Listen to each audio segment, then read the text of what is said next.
Hi, I'm Lulu Friesdat. I'm an Emmy Award-winning journalist and documentary filmmaker, and this is an update on me, how I'm doing, and my GoFundMe. So in terms of me, this has been a really challenging month. I was in the hospital twice and I had to have a blood transfusion. But the good news is I'm feeling better, I'm on the mend, and I'm focused on my next project in terms of election security. And that's where you come in. I need your help. So I'm going to be doing a hand recount of the ballots in the race between Tim Canova and Debbie Wasserman Schultz. Yes, and this is really amazing that this is happening. So some of you may remember that in 2016 there was a congressional race in Florida between the disgraced former head of the DNC, Debbie Wasserman Schultz, and Tim Canova. And even though there had been a lot of bad publicity on Wasserman Schultz, she won that race by 13 points. So I did a statistical analysis. I worked with a data analyst and we analyzed the results and we found them somewhat suspect.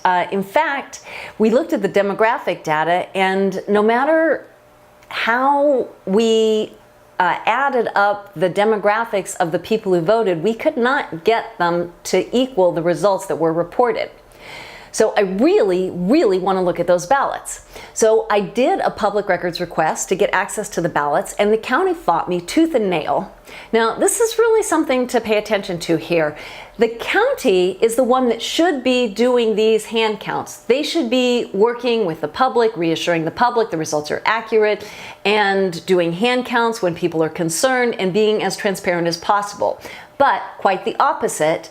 They initially said we could look at the ballots, but we couldn't make them public in any way. We couldn't photograph them. We couldn't videotape. We couldn't make scans of them. And so finally we took them to court.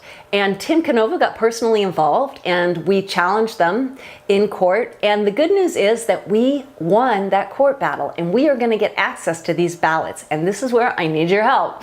So if you want this work to go forward, if you want to see these ballots and help us to get them hand counted and get this information public, I need you to donate to my GoFundMe. So the goal is $7,000. We have dates now.